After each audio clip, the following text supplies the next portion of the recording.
Hello, everyone, and welcome to our Neuro Otherscape stream, where we are going to be talking about the upcoming Cyberspace expansion to the mythic Cyberpunk role-playing game, Otherscape.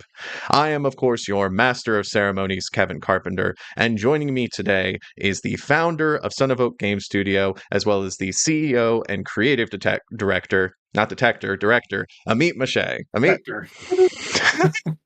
That's starting off with the cyber stuff. Yes, hello everyone. Hi, hello. Excited to be here on another stream. Yeah, let's do this. And joining us today on this stream is a writer for the upcoming Neuro Otherscape, Maddie Desider. Maddie, say hi to the audience. Hey. Maddie also Beautiful. wrote, don't forget, Local Legends, the district of Happyville. So that was a really, really cool creation. One of my favorites. Oh, thank you. I'm glad I could scar the masses with a rat monster. That always works. I'm also a big fan of Happyville, mostly because of the drive-in theater challenge, where it's like you go to see a movie and then the kaiju from the cheesy B movie that you're watching come out of the screen. I love playing through that. Oh, thank you. Because I was playing Persona. It's just like, what if Persona and City of Mist? And then, well, bam. There you go. Funny enough, actually, the way I found out about City of Mist originally was I was trying to make my own Persona RPG, and someone pointed me to City of Mist because of that whole balancing your normal life with mythological superpowers mechanic. And, one thing led to another. Yeah, So, yeah. absolutely. A lot of people get the City of Mist that way through Persona. But we're not talking about Persona today, nor are we talking about City of Mist. Well, I mean, this is a Son of Oak stream. We'll probably be throwing in City of Mist every now and then here. No, today we are talking about, as I said, the mythic cyberpunk role-playing game Otherscape, and its upcoming cyberspace expansion Neuro Otherscape, which currently has its crowdfunder going on right now. And you can find that link in the description of this stream, but I'm also going to throw it into the chat real quick. Anyone who hasn't already checked out the crowdfunder, it is still going on. It is ending next Thursday, May 15th. We have already broken through a ton of stretch goals, including a few that are directly relevant to Neuro Otherscape, and that we'll be covering later in the stream. But first, we definitely have some people that are attending the stream right now that are perhaps not as aware of Otherscape as some of our more devout fans. So, Amit, can you introduce to those newbies what is Otherscape? Well, just before I'm going to do that, I want to make an announcement that maybe we're not aware of. We just announced that we're giving a free loadout deck to all the backers. So everyone's going to get it in PDF. If you back for the Cairo Neuro box or higher, you'll also get it included in your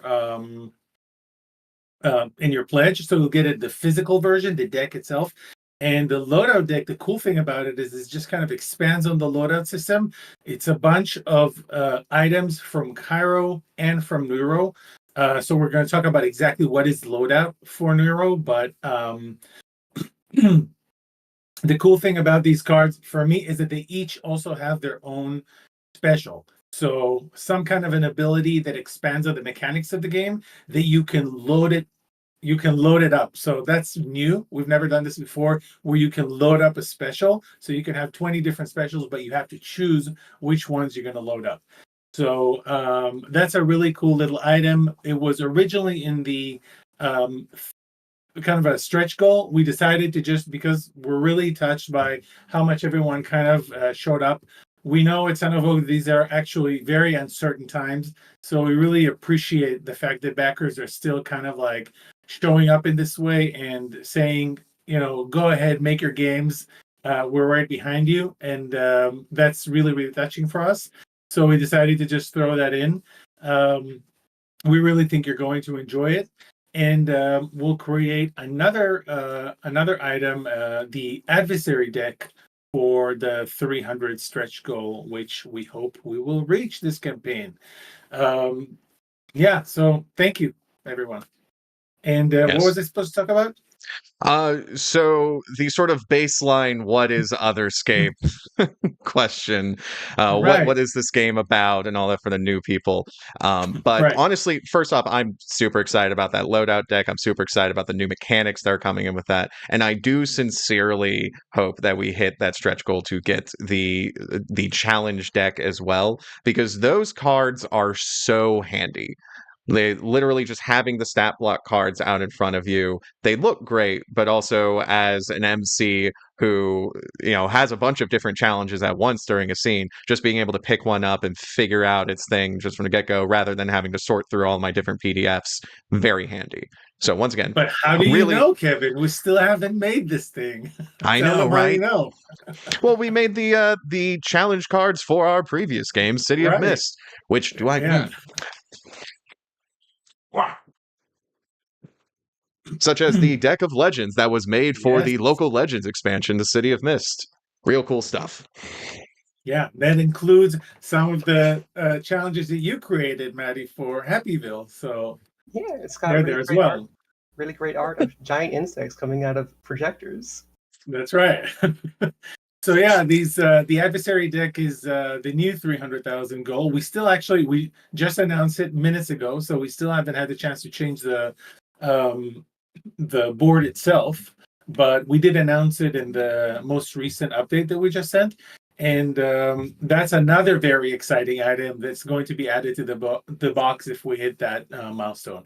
So really, really excited about all the things that we're going to be sharing with you guys. Now, back to Otherscape. So in a nutshell, Otherscape is a universe, a dystopian future where the noise, the sum of all the stimulation that people are getting from social media and drugs and music and media in general and cyberspace, which we're going to talk about today.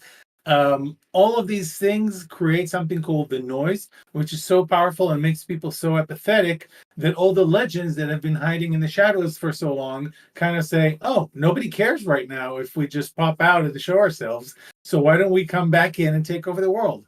And basically a lot of legends in each city, each one of those books is focused on a city, except for Neuro, which is a new thing. We'll talk about that. But in each one of those cities, mega cities where you play these dystopian futures, future versions of the cities, you have mythological powers that are showing up through items, through sacred places, through rituals, and basically there is a new arms race, a mythological, magical arms race, as corporations, syndicates, and crime groups are trying, governments, collapsed governments, whatever you want, take your pick from a cyberpunk future, are running, there's a rush, a gold rush for mythical power. So this is the universe where you play in.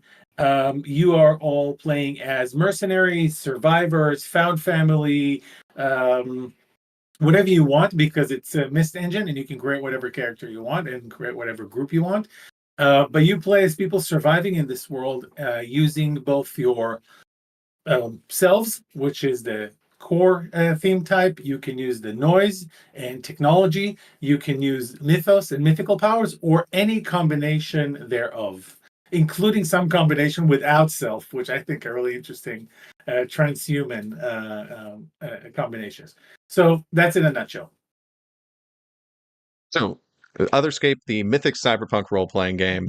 We have Tokyo Otherscape, which is the Japan setting book. We have Cairo Otherscape, which is also a part of this crowdfunding campaign, which is the Egypt setting book. But this Neuro Otherscape is the is cyberspace setting book the right term for it? It's sort of a cyberspace setting book, yeah. And it has some expansions, some rule expansions, so we call it a supplement or an expansion. But it is really the cyberspace setting book. So how does cyberspace as like a broad concept work within the world of Otherscape?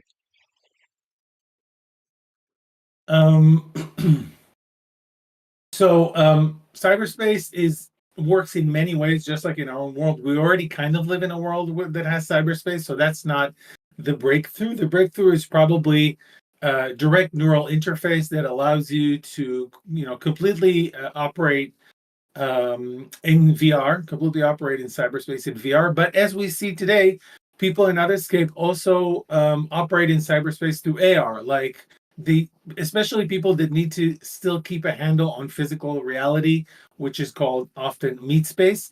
They're just going to have cyberspace overlaid on their everyday meat space reality. So there are many ways to connect with cyberspace. You have people who live completely, in coffin hotels, and their consciousness exists almost exclusively in cyberspace. You have beings that exist only in cyberspace, like rogue AIs or any kind of program. Obviously, with a lot of corporate funding and all these things, government funding, crime syndicates, it's a whole universe in there. So you have cities and virtual worlds and entertainment, and it's really endless. Of course, there's a lot of data manipulation. There are also cyberspace ruins, so old servers that are kind of collapsed, that I think we're adding to kind of this wonderland that is forming in cyberspace. There's really a lot of options. And I know that there's quite a bit more to go into Otherscape's version of cyberspace, especially when it comes to concepts like harnessing and apotheosis. But before we get really into the weeds, Maddie, as a game writer for the upcoming Neuro Otherscape, could you introduce yourself a little bit? Give us a little bit of your background, how you joined up with this project with Son of Oak, all that good stuff. Yeah, so hello. I've already said my name is Maddie's, but you know what? It's never bad to repeat yourself. But yeah, I got involved with Son of Oak rather slowly. I started off with I wanted to play City of Mist, um, but then it's just like, okay, can I find someone to run it? No, okay, I guess I'll run it. And then coincidentally, at that same time, you are fixing to launch the garage. So like, oh, okay, I could take this adventure I wrote and then just like make it so other people can read it and not just my own brain dump. And then people liked it, so I kept writing other ones, and then eventually y'all liked it. It's like, hey, you want a job? It's just like, to buy more Transformers? Absolutely. And then ever since, I've just kind of been doing, y'all just kind of hit me up every so often, and then I've become eBay's favorite customer. Yeah, it's been really great to have you on the team, Maddie. Thank you. I'm so glad Son of Oak can contribute to the Transformers pipeline in some way.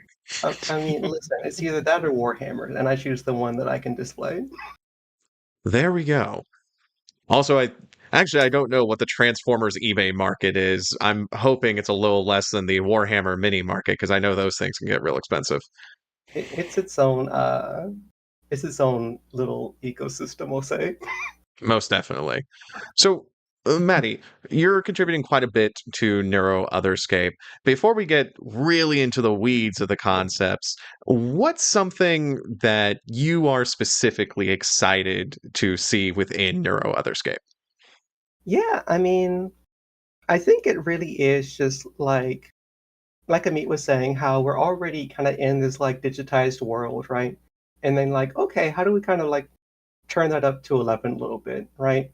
Because I grew up essentially where it wasn't uncommon for a lot of kids to not have internet, right? Um, and about like 8 years old, it's just like, oh, what's this cool website called YouTube? And then coming to like 12 years old, and now it's just like I'm trying to upload my montages to my cousin's YouTube account because my mom thinks YouTube is a virus. um, I thought so you were going to say, and now I'm trying to upload my consciousness into the web or something like that. listen, right? If I could, right? Because I'm a disabled girly. If I could like not and just like exist, and then every so often just cease existing and then turn myself back on. Listen, don't tempt me. There's merits to it for everyone, I think. Well, listen, then Jeff Bezos would probably like own the right to my existence. So, trade-offs. there's a give and take and everything.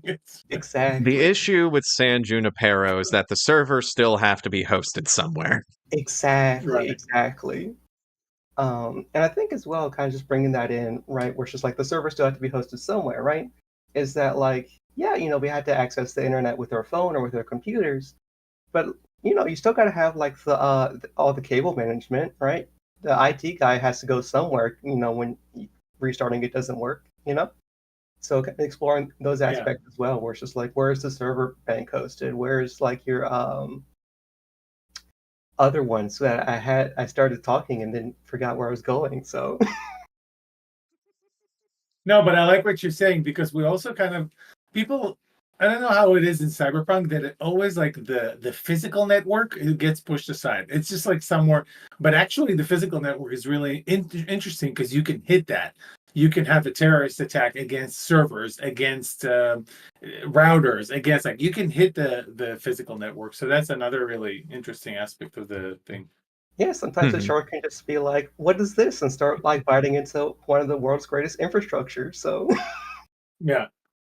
But See, now what I think is really awesome, sorry, what I think is really awesome about Otherscape is that in most cyberpunk games, cyberpunk games, cyberspace, this is gonna be the whole session.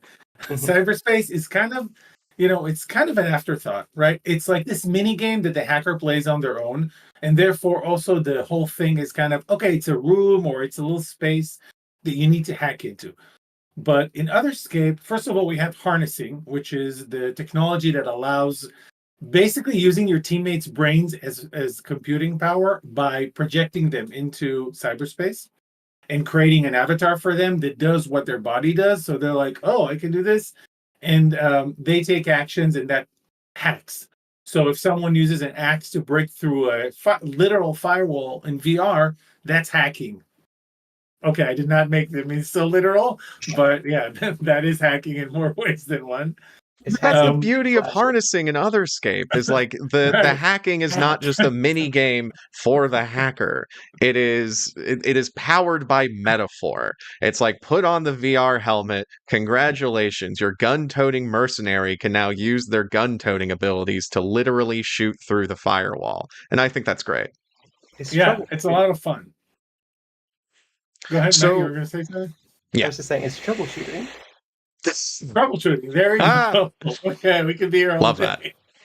So, but one of the things when we were writing it, we were kind of thinking, okay, so there's actually a fighter mage rogue thing in hacking in cyberspace. Like you could go brute force attacks. That's a fighter. You could impersonate. We called it a mage, and you could use backdoors and kind of try to get in without being detected, which is the rogue tactic. So it's just this whole new universe that's opened up. Parties can all go in and have an adventure. In Tokyo, we already had some cyberspace adventures that take entirely inside of cyberspace, like a heist against like a transfer, like a data transfer that appears in VR like a bullet train, and it's a heist against a bullet train in cyberspace as cyberspace keep changing around you, and against intrusion countermeasure software and stuff like that. So, oh my gosh, there's so much we can do there right off the bat. Well, there's also the original Otherscape demo for the base game, which anyone watching this live stream, you can get the original Otherscape demo by signing up for the Son of Oak email list. So just go over to the Son of Oak website, which I will throw into the chat right now. Wait, there's a faster way. There's a faster way. If you go to the Kickstarter and download Cairo, that also includes in the same folder the original. So I forgot that was also in the same folder as the Cairo demo game. So yes, so there are 2 free adventures, 2 free jobs, the Otherscape vernacular, 2 free jobs that you can get right now by going over to the Cairo Neuro Otherscape crowdfunding page right now. Download for free. Comes with pre-gen characters, 2 free jobs, sample rules, tracking cards, all the good stuff that you need to start a game right now. So feel free to head over there and check that out. Yeah, but yeah, no, the base, the sample demo for the base game was also in Cyberspace, which I loved. Yeah, right. That was like Benzaiten Cyber Shrine, I think it's called. Benzaiten is the Japanese goddess of all flowing things, including data. So that's a really cool adventure. I highly recommend it. Yeah. Um, So Alexandra near, here is asking, do you see this? When yes. your party's harnessing, where is the party supposed to be physically? Are they just defenseless somewhere? Yeah, Yeah. I love And the visual of like the harnessing bed, like you're laying down, you have the big VR headset on you. But yeah, you're kind of using all of your brain's processing power to harness into cyberspace and literally troubleshoot firewalls. yeah, Exactly. and it's a problem. Like your MC can definitely send physical challenges at you, and how do you know what's going on around you? Do you leave one of the crewmates to watch over the VRing part of the team or not? Do you have a software running? Do you have a camera, like, or some kind of an ability scanners that let you know what's going on? And if you go to the playthrough example in Metro, that's exactly what happens. They wake up from VR and they're beset by a bunch of corporate stuff. So um, there you go. Totally can happen. Apoapsis also asks, something I struggle with when it comes to harnessing is what does that mean for people with mythos themes? Their stuff works? Yeah. I mean, I definitely would let Mythos work in cyberspace as in this, because Mythos is kind of cross. I don't know how to explain this, but each one of the panels of this triangle of Mythos noise or Mythos cyberspace and meat space touches both others. So Mythos definitely affects cyberspace as it would affect um, meat space. But I don't know. Did you encounter any of these questions, Maddie, when you were concepting others neuro Otherscape? Yeah, and I guess that could also kind of bring us into a little bit of the greater world building for uh, for for Neuro Otherscape is one of the first things we asked, like, okay, so the mythoi are here, right? What are they doing in the internet? How did they get here? Those rapscallions, those dastardly crooks, Hercules and all of them. Yeah, And we kind of settled on it's just like, okay, right? It's the place of data. It's what is data? It's just written down ideas. Well, there you go, right? They can just manifest more purely, I guess would be the way to say it, right? More yeah, directly into cyberspace than they can into meat space, right?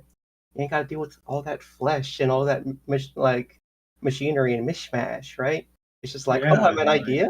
Here I am in the idea world. yeah. Like the physical world has so many laws, whereas cyberspace is like, okay, I can just manifest in here. I'm an idea. Yeah, Poof. Yeah, yeah, totally. yeah. I see that.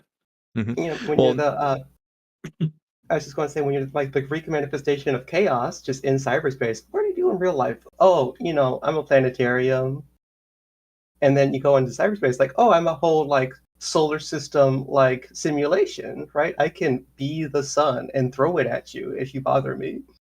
Yeah, there you go. Wow, I didn't think about it. and that sort Um, of ties into the greater aspect of Apotheosis, which is going to be playing a Exactly. major role in Neuro Otherscape. Can you talk a little bit more about that? Yeah, so essentially, like with the internet in real life, it started off pretty any man's game, anyone can make anything kind of deal. And then someone bought a CD online, and everyone's just like, hold on, we can make money here? Or we're going to start having everything in, right? So we had those people who had like unrestricted like dominance over the internet. Of course, you have your pockets of like low moderated forums and the like, right? Um, but people, the corporations and certain governments and the like things how they are. And then here's, what's another mythical figure? Here's Charybdis, just here now.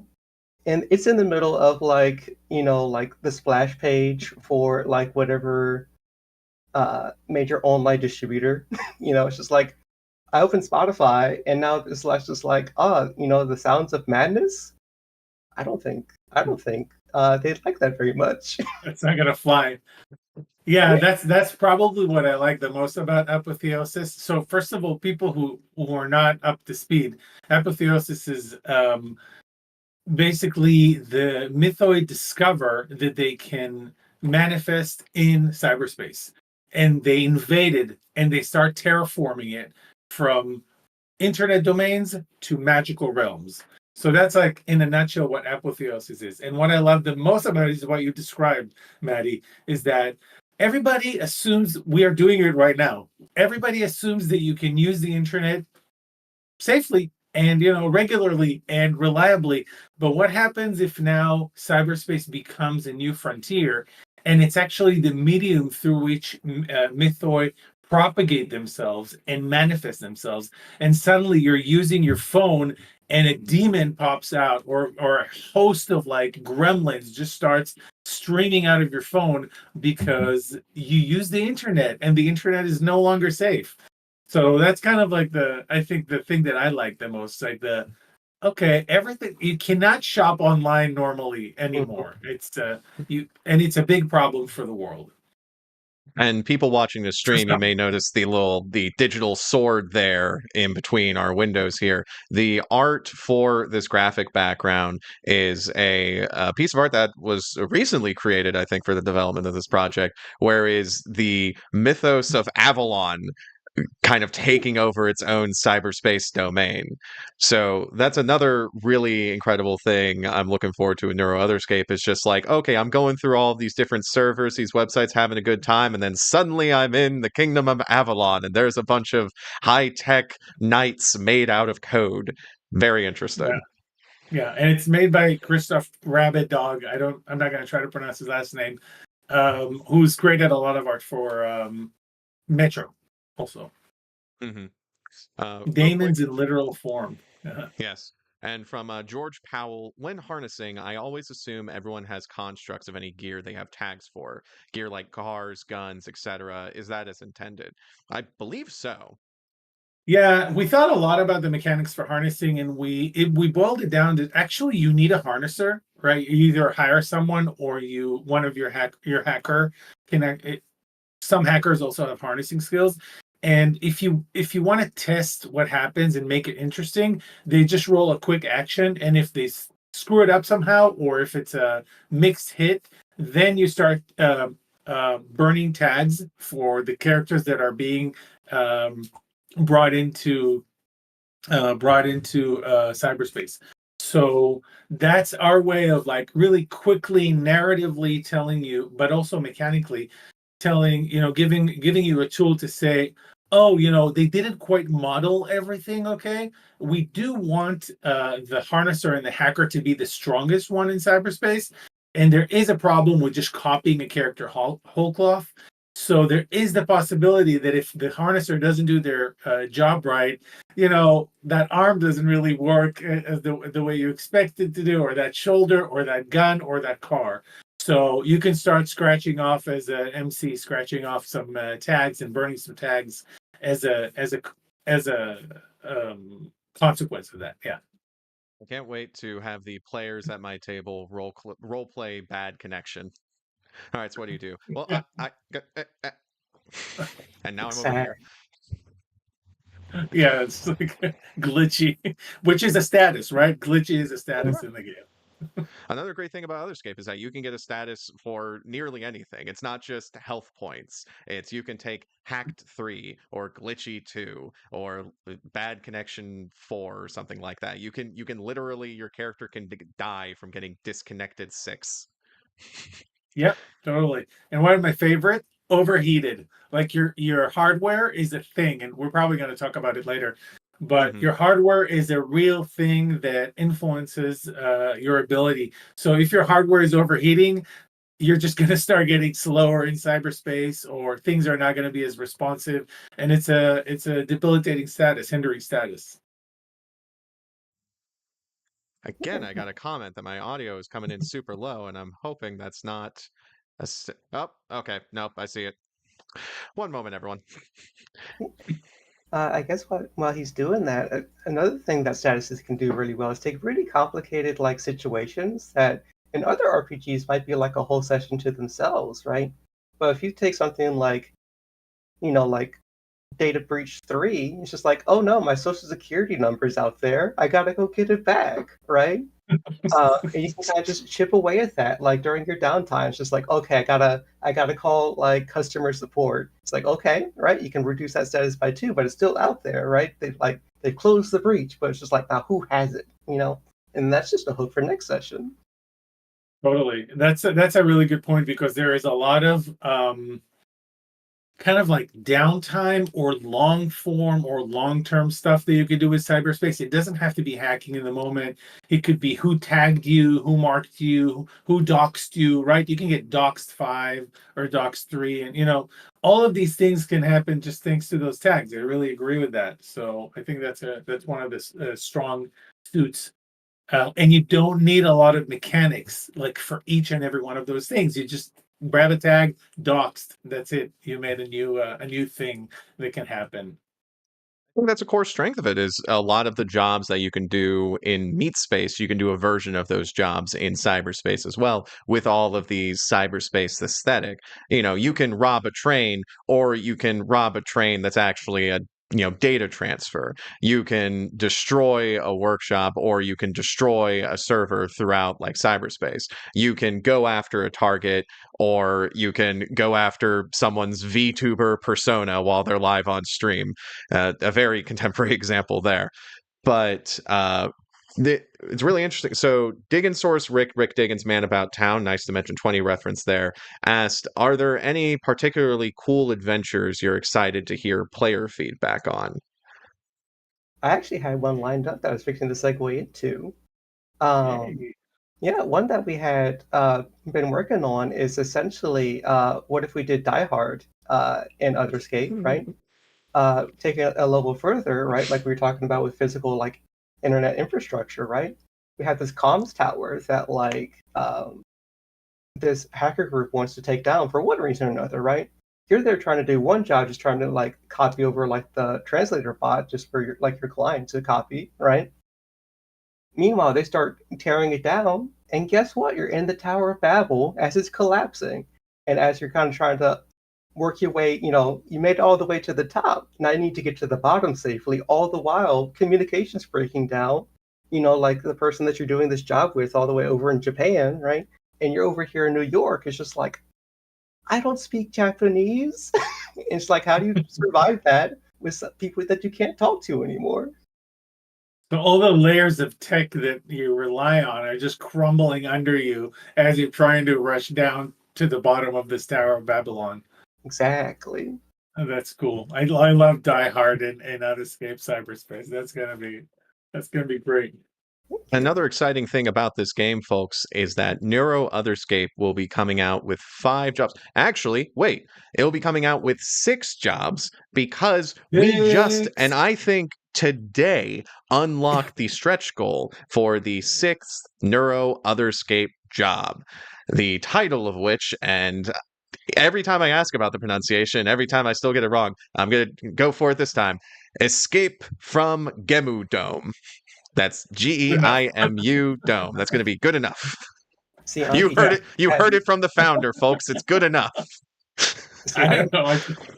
I'm gonna be teacher's pet. I wrote it down. It's Game Dome. Oh, That's right. Anyway, yeah, Escape from Game Dome is that's another adventure that's just added to Neuro because we just unlocked it. And by the way, thank you, Claudio, for backing. Really, really appreciate that. Yeah, so we unlocked that. And that's going to be a different adventure where you're, in this kind of battle dome situation. You're fighting, you're fighting in VR. Everybody's using their constructs, but you have a lot of things that can happen when you can hack virtual reality, and also a lot of motivations. Are you there to win? Are you there to throw the fight? Are you there to do something completely different? So it's like this big thing that is happening in a big arena and the backstage. I think it's going to be really cool. And also, there's no limit to what VR avatar you can use, right? You can be the Hulk with the arm of I don't know, a transformer truck, and Hey, so it's just limitless. Whatever your harnesser can or VR modeler in the team can build.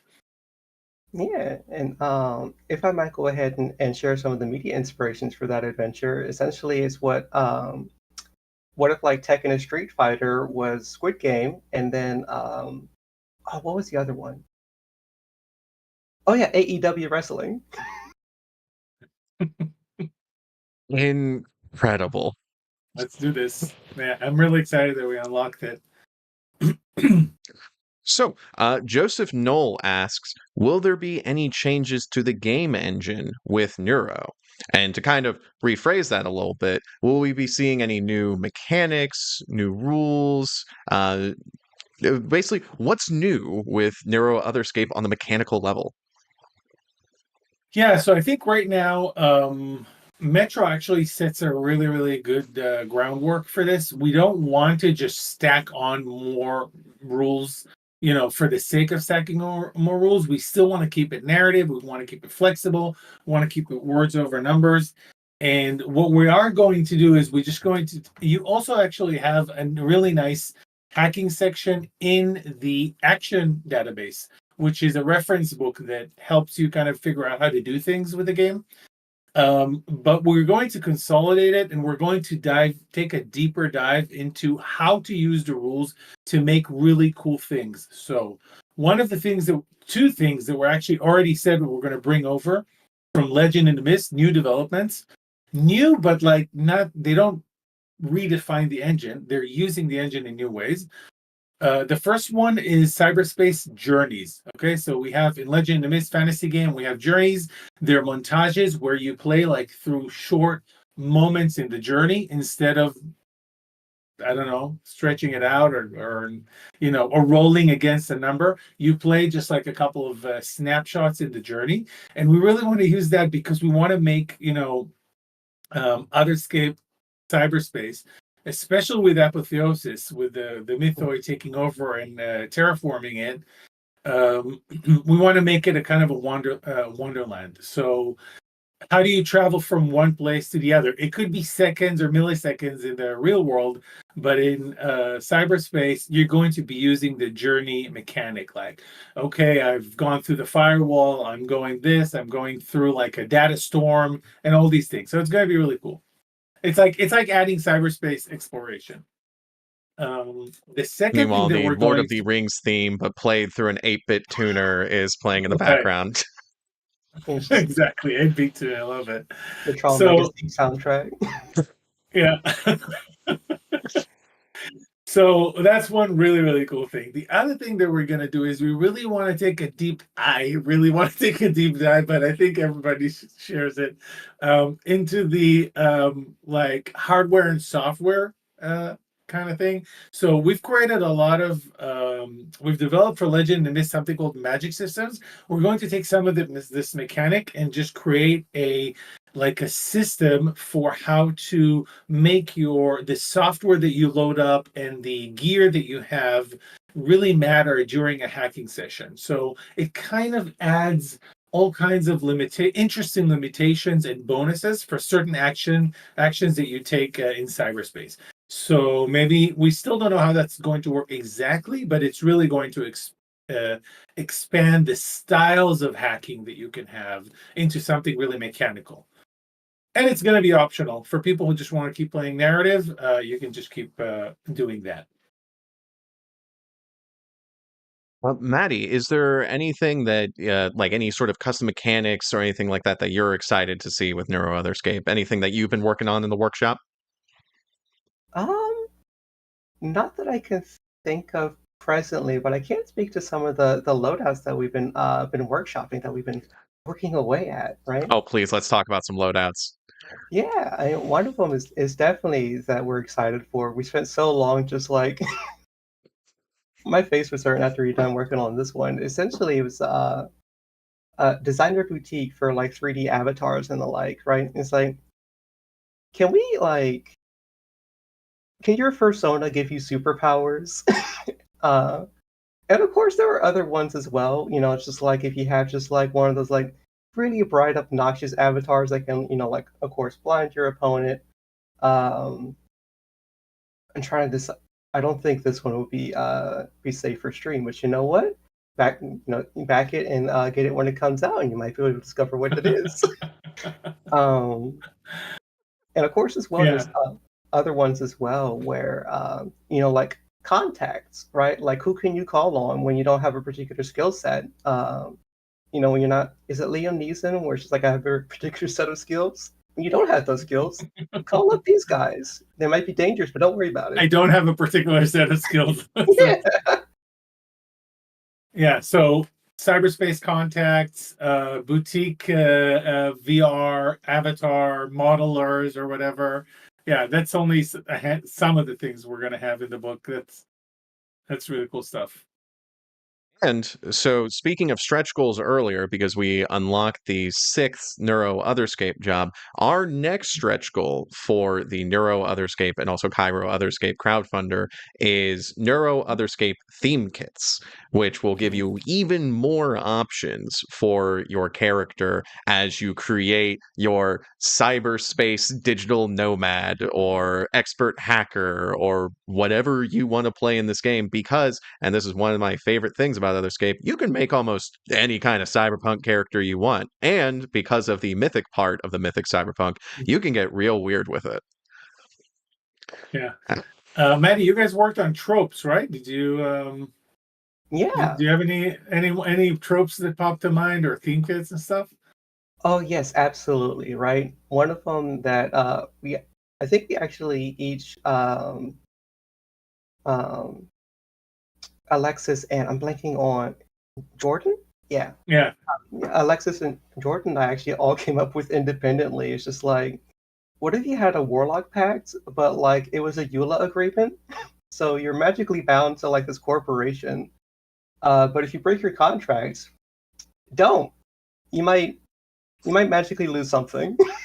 There might be magical consequences. But as well, just having things like it's been so long since I looked all this up. One of the first like modems is called an IMT, and just like, you know what? What if you can have literal imps in your modem? And that's another one. And going to less mystical ones, one of my special interests, Tron.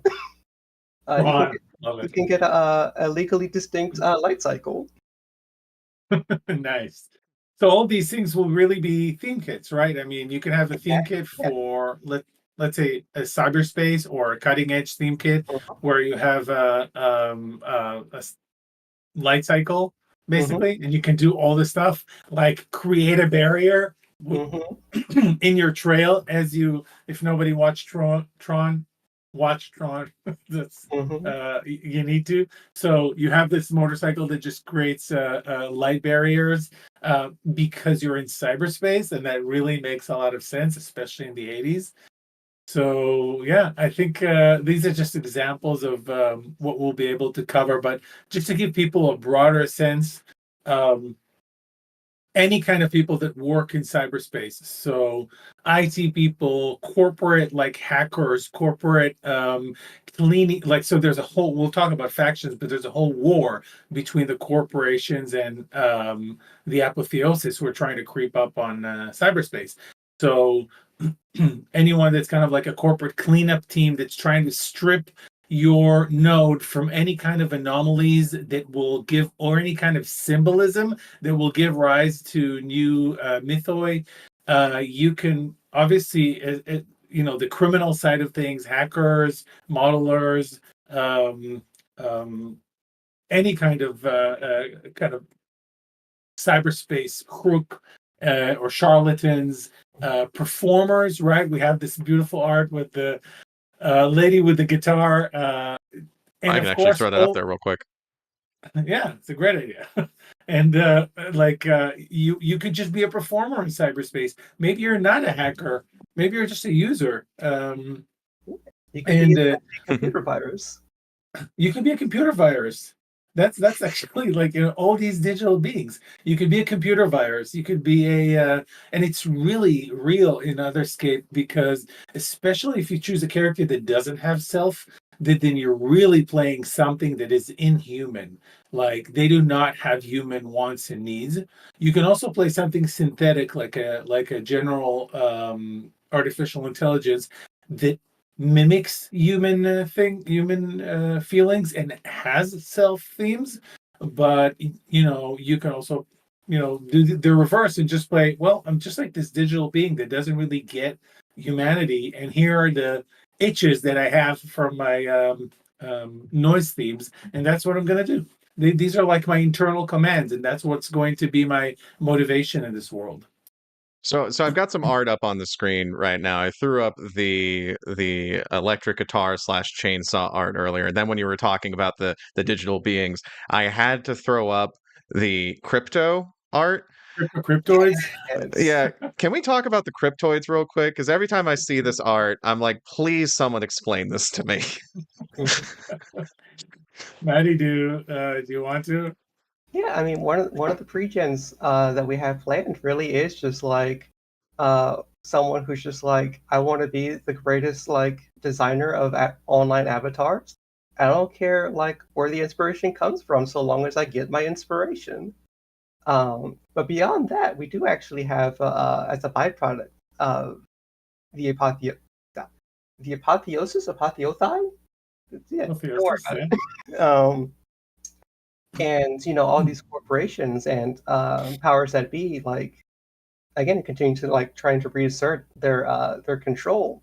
These mythos are being pushed further and further out. Sometimes they have to manifest in the same place to get by, and then they just Frankenstein together, and then you got like thematically aligned. Just like, oh, Thor is now like partially like a feathered serpent, Quetzalcoatl about the place. Or sometimes it's like Hermes and Odin, or it's just like, I don't like this either, but you know what? We gotta do what we gotta do. Yeah, they're Okay, trying to survive out in cyberspace. speaking of Hermes, actually, can we talk about Byline? Yeah. Let's talk about Byline. Got him up. So, for those who don't know, Byline is actually a character that was created by PCGamer.com in collaboration with Son of Oak Game Studio. You can actually play as Byline is also a pre-gen character. I'll throw that link to the article in the chat right now. But, Yeah. Amit, can you talk about Byline a little bit more? Yeah, so who actually created it is Robin Valentine, one of the senior editors in PC Gamer. And, we kind of said, let's make a character. And Robin wrote this really great piece about character creation in Otherscape, which I highly recommend checking out. And we wanted to do like a classic crossover hacking and mythos.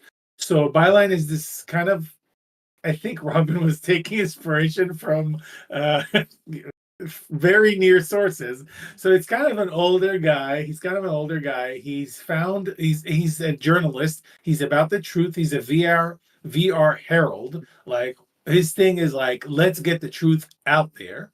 And he found the helmet of Hermes, which is actually a VR helmet. So it gives him powers to be where he needs to be, like very fast movement if he needs to be there, to very special meta power to cut through the noise. And you're like, oh no, how are we going to do meta powers? It's so much mechanics and it's so complicated. No, it's not. You just make a tag, cut through the noise, and now your character can cut through the noise. And um, and the cool thing about it is that the helmet also gamifies life for him. So there's like dopamine rushes and tags like that. It's really, really cool character. I have to say that Robin really took to it and he created an amazing character. And I think it's going to be really fun to play. So check it out. I think my favorite part about the Byline character is the weakness tag to the Hermes winged helmet theme, which is malfunctions when I lie. Oh. Yeah. So Just like the that, helmet wants him to immediately tell the exploitable. truth. Yeah, totally. You're thinking as the evil MC, but yeah, I agree. Well, listen, every time I see a weakness tag, my immediate thought is, okay, how much can I exploit this? And also, how much can the players exploit this? Because a core rule of Otherscape is that the more you confront your weaknesses, the more you develop as a person, as well as the more you deal with your mythos rituals or your self motivations, or just maintaining your equipment. But also, if you go against those motivations or go against those rituals or something like that, you risk losing those themes, and then you develop into just something else entirely. Which it's something I love about City of Mist, some I love about Otherscape. It's some I love about the upcoming Legend in the Mist, which you guys should also check out when you're not watching a Cyberspace Cyberpunk stream. Yeah, absolutely. Speaking of which, should we dive into factions a little bit before we run out of time? Sure. Do we want to talk about the Cowboys? Maddie. We can talk about cowboys. Let's talk about Cowboys. Howdy, howdy, howdy. Scare flick commence. Hey. Yeah, tell us about the what did we call them? The Gray Hat Rodeo. Yes, the Gray Hat Rodeo. Which is that group. One of the Gray Hats is also one of the pre-generated characters, I believe. But yeah, so if essentially, internet. I don't know if you've ever been there. Big place, right?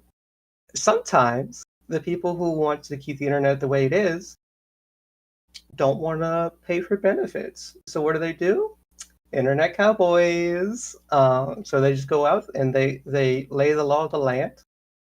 Any rogue users, anyone who's got their hands on any information they're not supposed to, definitely not whistleblowers, because of course we're following the law here, right?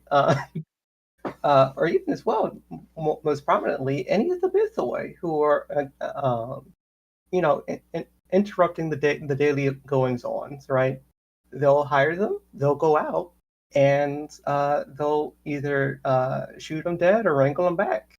Of course, depending, and of course, this is we don't want to talk badly. They're also kind of the worst middle manager, because they're the guys who are hired by somebody else, and now they're paying you to go do their job, right? Yeah.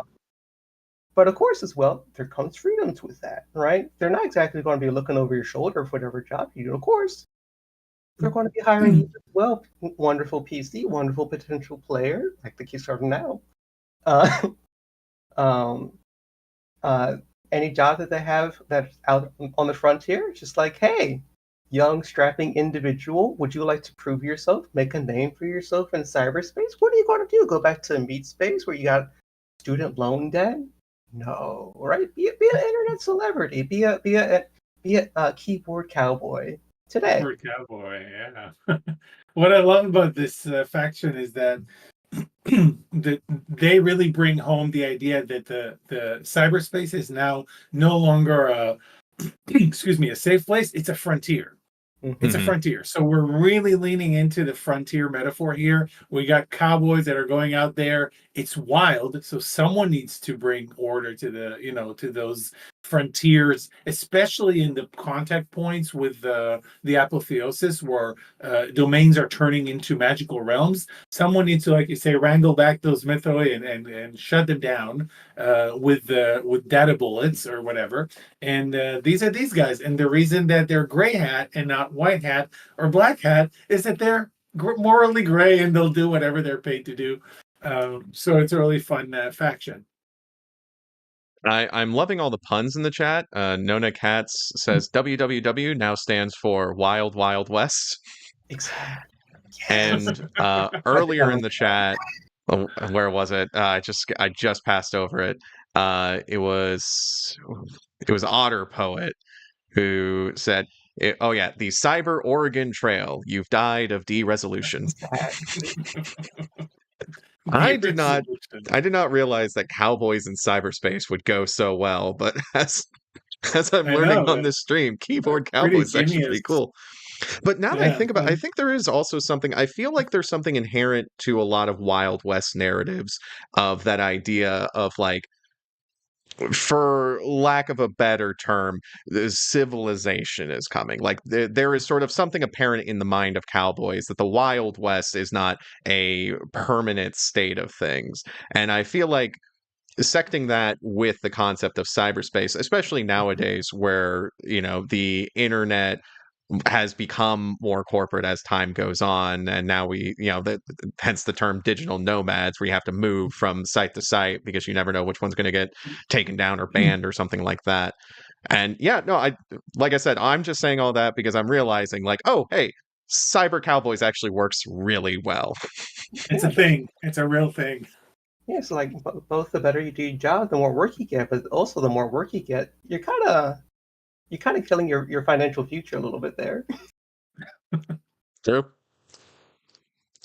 So let's see. I know that there are other factions. Do we want to talk about the Intelligence Sea? Yes. Oh, please talk about the Intelligence Sea. Intelligence C. Listen, Ultron is my boy. Ramatra, let me tell you, GLaDOS, yes ma'am. Yes, ma'am. I don't have any direct art for the Intelligence Sea, so I'm just going to throw up this art of Hydra. What are we gonna do? How are we gonna draw it? We'll figure it out, but we just came up with like a cube so far, so we're working on it. Yeah, so we have art of a woman with a bunch of like Andros like cyber faces, so I'm just going to throw that up there because I just love the art. Yeah. That's Twiceborn, one of the characters you can play in the character pack 2, which was made by backers from the previous Kickstarter. So really cool. But Maddie, please tell us about Intelligence C because it's one of the things that we're excited about. I'm saying, yeah, and I do want to give credit where credit's due. This is Alexis's brainchild, right? But you know what? It's also my child. I'm adopting it now and forever. It's mine now. Don't worry about it. Yeah, present it, please. Yeah. Essentially, it's a collection of rogue AIs that have melded together. Is kind of the wrong way to say it because they're still individual like entities, right? But they're all like sharing like processing power. They're all like sharing resources with one another to effectively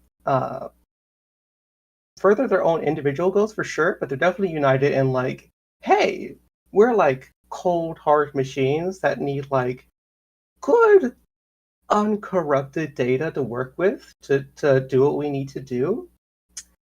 Mythoi, what are you doing here? Like corrupting our precious data, right? Changing.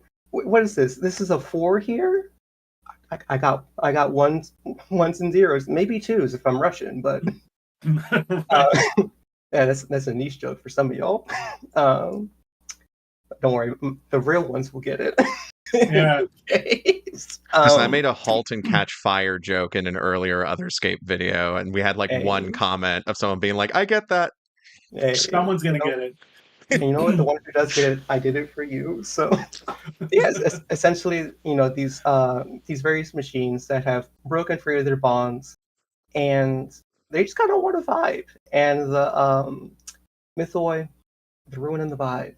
What are you doing here, Harsher Narmello? Yeah.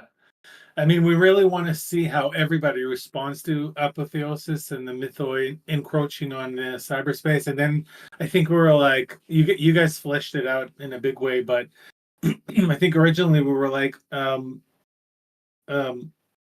are the AI going to respond to Mythoi? Mm-hmm. Starting to giving them 2 and 4s, as you said, instead of 1s and 0s, and 2 and 4s and flowers and axes, and completely breaking up cyberspace.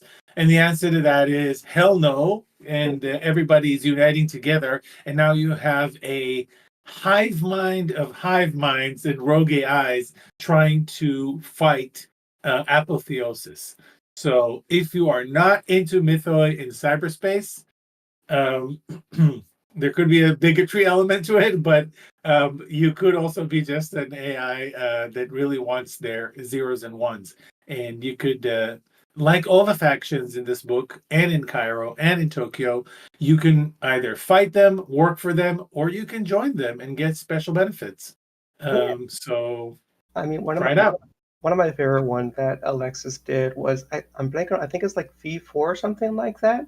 Their whole deal is that like they go into different MMOs and like video games and like, hey NPC, you're smart now. You know what's up. You're self-aware. And it's Oh just like, no. yeah, exactly. Nice. And then like game devs hate it, but also like players also really liked having like more aware NPCs to have more natural reactions. So they're like, Wow. I guess you can stay, just stop. That is actually one of my favorite Yahtzee Croshaw books. The guy behind the Zero Punctuation and Fully Ramblematic like Mhm. game review series. He wrote a book called Mog World, where it was essentially that, like an NPC in what is essentially a World of Warcraft clone becomes sentient and then starts becoming more aware of the limitations of their digital world and how Mhm. kind of weird it is that there's a substantial population of people in this world that are completely voiceless and only exist to run around and mess things up. And it's like, hang on, wait, are these people even from our worlds? Mhm. Very interesting book, Oh by the yeah, way. I would definitely voiceless. recommend it. I got Um, a real interesting question here from Chris Hobbs. Is there any distinction of surface web slash dark web in Neuro, or does the frontier aspect blur the proverbial lines? I'm throwing up Actually, we the do have Hitman an art. underground. Mhm. Yeah, actually, there is definitely a distinction, and I think, correct me if I'm wrong, Maddie, one of the factions is basically the dark web. Yeah, pretty much, right?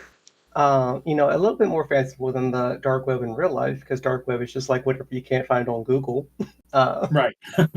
but it's like all of the like that deep infrastructure that's keeping the internet running, right? It's all the like the dead servers, or like the servers that are like were like bought by subsidiaries of subsidiaries, right? They're like, if this one server crashes, then like 80% of the internet just stops working for some reason, right? And that's where the underground resides, because they know, hey, corporations don't want to fuck with all of this. If we know what we're doing down here, right? Let's go mess some things up, right? Let's go again, like find this sensitive data that corporations don't want anybody to know about. Let's share how to, hey, maybe there's this like in Meat Space, there's this resistance group somewhere that we kind of vibe with, right? Here's how to make your own like here's some DIY explosives, right? So it's both, um, like the pure like crowdsourcing of like, hey, how can we make, how can we make like software updates for like discontinued insulin pumps, right? But then there's also the ones who is just like, there's this firewall that we want to get through that has like, like so many people's like credit card numbers. Let's all work together and like see if we can't break that bad boy down. Yeah, it's like it's really the underbelly of cyberspace in a way, in good and bad ways. And that's definitely something, Chris Hobbs, that we're on that. So there's definitely going to be an element of that. It reminds me also of the Gordian, which is a key player that we described in the core book, and I think they're connected to that. Yeah, they are a Who part of are right? They're a part of the underground.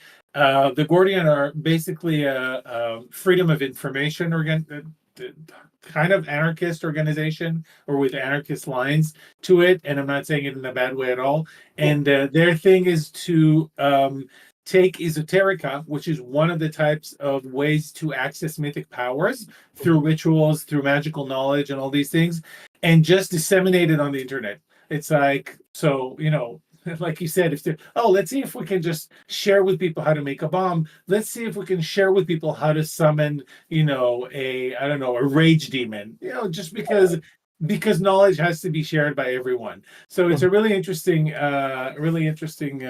group that is a part of the underground, and then ties back into the mythical arms race that we were talking about earlier.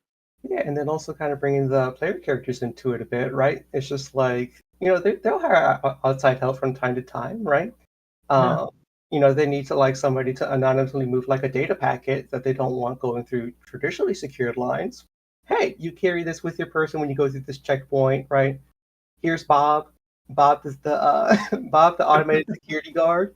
I owe him $20. Here's $40. He's not going to check your bag after that, right? And then in other cases, right, when like if you're trying to hack into like I don't know, a bank, and that the job goes wrong, hey, guess what? You want to go underground for a while? Mm. That's cool. So that's like almost like the Undertrash in City of Mist, where it's like Yeah. where you go when things go really bad. You Mhm. just go underground. I love that. And another one, actually, real quick, another one of the loadout things that we have in the works is essentially, I'm blanking on the name presently, but there's a Mesopotamian goddess who has a little cult down in the underground, right? And they're like, hey, do you need some temporary mythos powers, right? You know, here's a license, pay the license fee, and you can just have like the lightning of Zeus for like as long as you pay the subscription. Adobe Mythic Powers. Great. Exactly. I Okay, both so love and hate that so much. you Magic can do a lot. subscription. Exactly. Magic subscription. We got to do this now. We got to do You this. can get a scroll to cast Fireball, but only if you get the license for it. Yeah, listen, Ew. in the cyberpunk future, you don't even own your own magic, or it's Uh, all on loan. It's all owned by some. There's licensing and copyright and all that Sad. shenanigans. Sad. It didn't help that it was a completely dystopian setting until now. Now that's really just breaking my heart. I Mhm. hate how well that works. I'm with you on there, me. You know, and mechanic wise, it's a loadout thing, right? You don't Yeah. actually have a power tag, which represents the things that you really own permanently. You Mhm. have something that you have to keep reloading or paying for or using points to get it. Ouch. I didn't know when we created loadout that it's going to be so corporate, for crying out loud. Listen, you can open Pandora's box, but on the premium plan, you can have infinite horrors now. I think if you're going to play Terrible. a cyberpunk game, it definitely helps to have a mechanic that goes around buying things. Mhm. Like, oh, the Mm. items that I own is a major mechanic to the cyberpunk dystopia game. That just fits. Or Yeah, someone own. just asked. Yeah, exactly. Someone asked me the other day, why did you add loadouts to Cyberpunk, but not to, to Otherscape, but not to Legend in the Mist, for example? It's just so Cyberpunk. Like, I have my stuff, and I need to pick what stuff I take on the job. That's like, it's a thing. Um, but yeah, just to tell everybody, if you missed the beginning of the stream, we just announced that we're giving the loadout deck to everyone who backs the project in PDF, and if you back the Cairo Neuro box set or higher, you will also get a physical copy of this loadout deck. And this used to be the 300,000 stretch goal that we had. We're replacing that now with the adversary deck. So we're still making a deck at that level. But we just really appreciate the love that the community has shown to this Kickstarter. So we thought we'd just treat you with like a really cool loadout deck. So I think now would probably be a perfect time to just sort of open it up to broad questions, especially as we're getting a bunch of questions in the chat right now. We spent a good amount of Yes. time just geeking out about Otherscape and Neuro Otherscape and what's coming. So let's just spend like the next 15 or so minutes just answering questions. Yeah. So please, chat, feel free to throw questions our way at this moment. You've been, of course, been very good at asking us questions during the stream, but now we're going right into the Q&A. We'll start out with, let's see here. From template name, will there be much about uploaded minds in Neuro? Maddie, do you want to take that? Yeah, I mean, one of the um, the tropes that we actually have is essentially like you uploaded a copy, like a copy of your consciousness, and it's just running around in a separate instance, right? So you have like two parallel lives going along simultaneously, right? With complete is a parallel universe online, right? That's Um, cool. but beyond that as well, yeah, there are people who, like we mentioned before, who have died in real life, but they never logged off, so their existence is all purely online now. Um, One of the pre-gens that we have planned as well is someone who, like, in order to save on like living expenses as a prisoner, the jail scooped out their brain and used it as an organic computer. So now, guess what? You can only keep doing work online, and they're very upsetty spaghetti. I'm upsetty spaghetti about that. I didn't even think about the intersection of the prison industrial complex when it comes to cyberspace, so thanks for putting that in my head. Well, listen, this is what happens when you hire disabled girls. Scooped up their brain. Okay. So yes, template name. We will be doing uploaded consciousnesses and identities into cyberspace in a very wide range of gruesome starting points for that. But yeah. In the meantime, Mr. Laycock is asking the broader question. I'm curious about getting more details on the game mechanics. Can you discuss what this looks like? Point-based, traditional roll stats, etc. How does the magic system work? Combat to hit. So that's sort of a very general how do you play this game? And I will say that there are quite a few resources on that. Not only can you go to the Cairo Neuro Otherscape crowdfunding campaign and download the free demo, which has enough rules for you to start playing the game and explaining the core concepts of how to play Otherscape, but also on this YouTube channel that you're hopefully watching the stream on right now, there are multiple videos that go into the rules of Son of Oaks games, including the Otherscape in Action 2024 version that goes directly into the core rules of Otherscape. I'll link that into the chat right now. Be sure to look at the 2024 version, as the previous Otherscape in Action was created for the base Otherscape crowdfunding campaign, and as with the rules updates, is now out of date. And we have it in all caps, out of date, in the title of that video. But just to answer that question really quickly, because we could have a whole thing just on that, the core mechanic of the game is that your character is made out of keywords called tags instead of stats. There are no stats in the game. Your character has a bunch of keywords, and whenever you want to take action, you simply count the number of keywords that your character has that help your action, and there are certain and you also can count the tags in the scene or that your enemy has that are hindering your action, or some of your weakness tags that are hindering your actions, and you subtract that, and that becomes power. And power is your modifier for your roll. You roll a 2d6 and you add power. And what we really like about this version of the engine is that it actually allows you to choose if you want to choose something by just rolling and then seeing what the outcome will be, yes, no, or in the middle. So is it going to be a success? Are there going to be consequences? Or it's going to be success and consequences?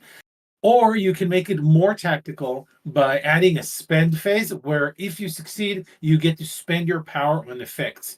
So you can add more tags, more keywords into the story. Just to give you an example, you can make someone else wounded by shooting them. You can heal them by removing their wounded, and so on and so on and so on.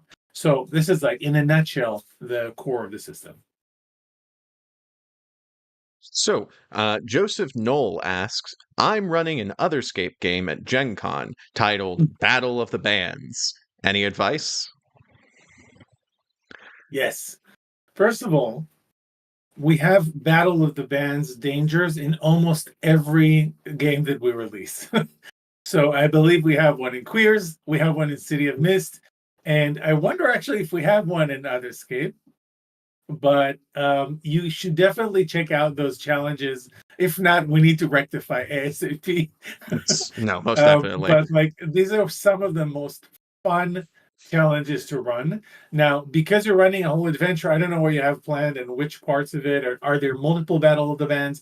But the way that it works is you have two options of doing this. You either use a polar limit, so that you have one band on one side and the other band on the other side, and it's like a tug of war. They're trying to push the audience by giving the audience statuses, push it until they win, or it's a race.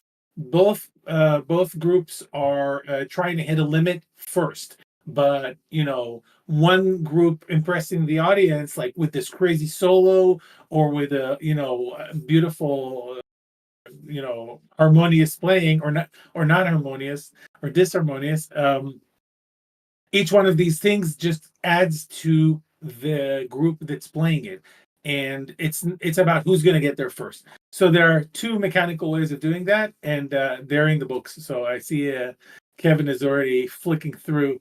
I've been flipping through. I don't know if there is a specific Battle of the Bands challenge within Otherscape. I do know that there is a Riot challenge, which is what you were talking about earlier, me, where it's a singular challenge that represents a conflict between two separate groups and the sort of Right. back and forth of them trying to sort of take order in the chaos, like which side prevails there. So I would say look at the Riot challenge and other challenges like that and just really try to think like what is the mechanical implications of two sides trying to sort of take control of the air, in lack of a better term.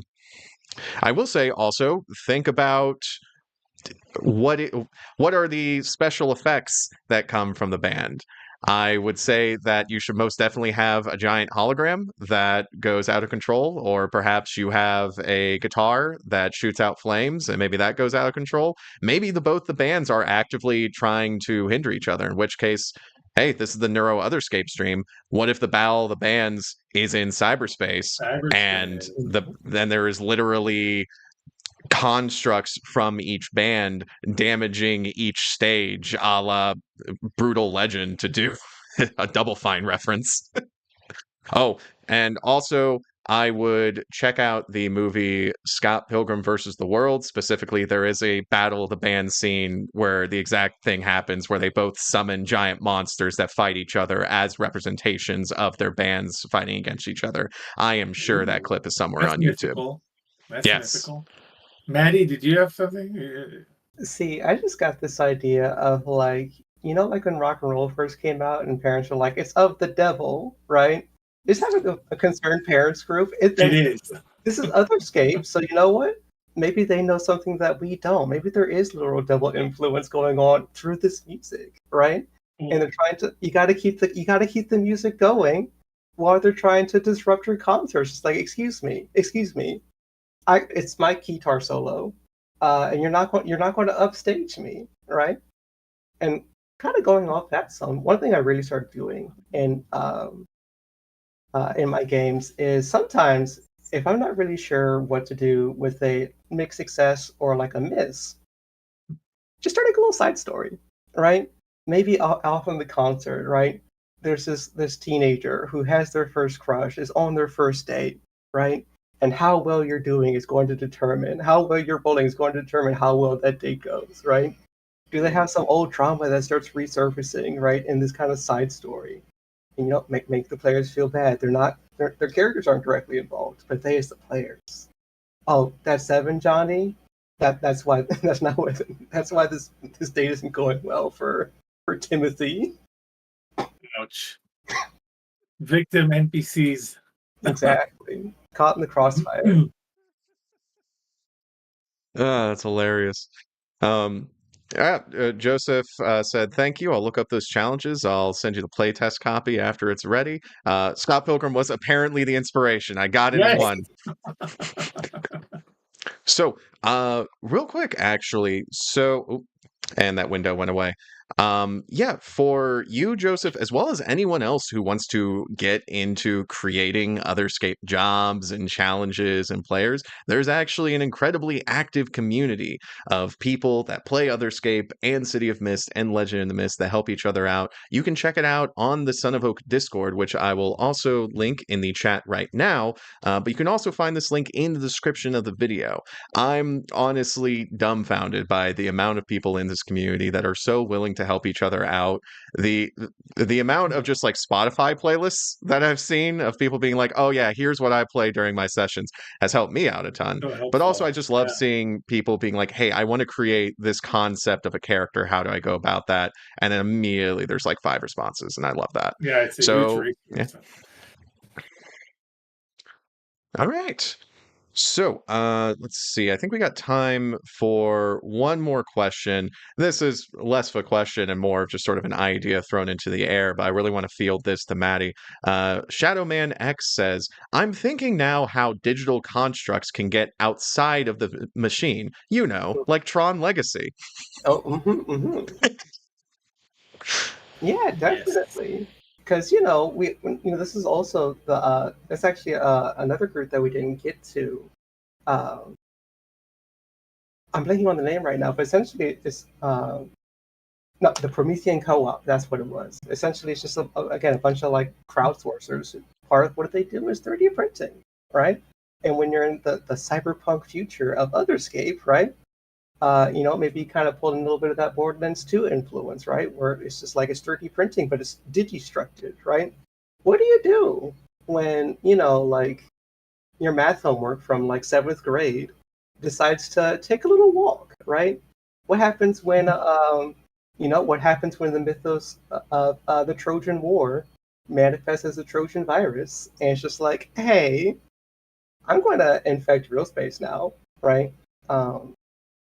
And actually, somewhat related is one of the viral movements we have is is LARP cubed or LARP squared. Actually, it's spelled LAR cubed and then P. We're using AR glasses to LARP, right? And of course, since this is the magical future, right? And there's a lot of like myths and stories about people wandering off into the woods or wandering off into the mist, right? And wandering into this other world, right? What happens when the boundaries blur and suddenly you're casting fireballs and on your nightly quest, and then oh no, it's real. Yeah, it's a really bad idea to LARP in the Apotheosis because that's how you're gonna, invoke those symbolisms that are gonna make the mythoid come out to life, and you're just gonna disappear in those woods. Yeah, I love that. I think this book is going to have like a chunk of hardcore, you know, hardware, software, cyberspace stuff, and then the other part, the Apotheosis, is gonna have so much crossover and so much like mythoid become cyber comes out and starts walking on the street, meat space goes into, so it's just going to be a lot of fun. So pick your poison, or both, or mix them. Yeah. From Chris Hobbs, imagine malware campaigning to be recognized as citizens of their locales. There's just a lot Here of we questions go. that get brought up with that. So I think that's just going to be something very interesting. I'm looking forward to in Neuro is just, and we are awash in questions of what does it mean to have a prolific internet within the modern world, and then you add magic into the mix and also 3D printers and all this different stuff, and at a certain point it's like, when do the borders all blend together? Is cyberspace real life after a certain point, especially when Thor could manifest in either cyberspace or in meat space? So I'm really excited to see where this project takes off. And thanks to you all watching this stream and contributing to the crowdfunder, you all are helping Neuro Otherscape become a reality. But the crowdfunder is not finished just yet. There are still stretch goals to be unlocked, including new theme kits for Neuro Otherscape. So if you want Maddie to write even more stuff for Neuro Otherscape, Yes, check out check out the crowdfunder page and check out all the cool pledge levels that we have there. And as Amit said, we're still adding stuff to the campaign. Include if you pledge to the campaign, you will get a PDF of the loadout deck. If you pledge on a physical level, you will get the physical loadout deck. And then we're still reaching toward the stretch goal of getting the physical challenge decks, which I personally am hoping for because those help me out as an MC so much. That's not even me doing promotional stuff here. This is just me as a player of Otherscape being like, yes, please make it more convenient for me to play this game. Yes. go to the Kickstarter, give Amit more money so that he can give me more money so that I can get more Transformers. That's how it works. Yeah. That's And the we make better pipeline, games. folks. That's the pipeline. But yeah, definitely. If you guys want to help us promote it, talk to your friends, talk in, social media forums, local friendly game stores. Otherscape is also going to be available in June as a part of the Free RPG Day. So it's going to be accessed by a lot more people. So yeah, definitely check it out and let people know about this campaign. And be sure to subscribe to this channel. We will have one more Otherscape stream for the campaign, specifically next Thursday, May 15th, to celebrate the finale of the Kickstarter. Hang on, let me do this real smooth and quick here. There we go. We will be running a sample game of the Cairo Otherscape demo with some of the Cairo Otherscape writers, specifically using the pre-gen characters from the Cairo Otherscape demo to go about a job within mythic cyberpunk Egypt. It's going to be a lot of fun, and I sincerely hope to see so many of you there in the chat right now in that stream next Thursday. Tell your friends. We all love an audience. Maddie, thank you so much for joining us today for this stream. Sure. It has been so much fun geeking out about Cyberpunk Cyberspace with you. Thank you so much. Yes, it was a pleasure. Absolutely. I didn't die. You did not die. It's always good when you don't die on stream. Yeah, I mean, I guess if I died on stream, then my consciousness would have had to be uploaded. Convenience fees. You could live with that. Yeah, you know what? No pun intended. But and if we reach the 500k stretch goal, we will have Maddie's consciousness going uploaded. Can I be a pre-gen in this game? Hey, you're writing this, so you can do whatever you want. So, audience, thank you so much for joining us today. It has been such a pleasure talking to you all and answering your questions. And honestly, thank you for allowing us to geek out about this project that we're super excited about and having so much fun working on. So, as I said, check out the Crowdfunder. Join the Son of Oak Discord to talk to other people and geek out about Otherscape and City of Mist and Legend in the Mist. Check out the PC Gamer article that will also be linked in the description if you want to check out the PC Gamer exclusive Otherscape pre-gen character Byline. And then also join us next Thursday for our Kickstarter finale stream. Amit, are there any plugs that I missed? No, I think you hit all the little piglets or whatever it is. Piglets? I don't know. That was like I forget what they're called. The ones you bang on with the foreigner stuff. Gophers? What do you call the game where you just hammer? Whack-a-mole. Oh, Whack-a-mole. they're hippos. Whack-a-mole. No, that's hungry. You're thinking of Hungry Hippos, but also you were describing whack-a-mole.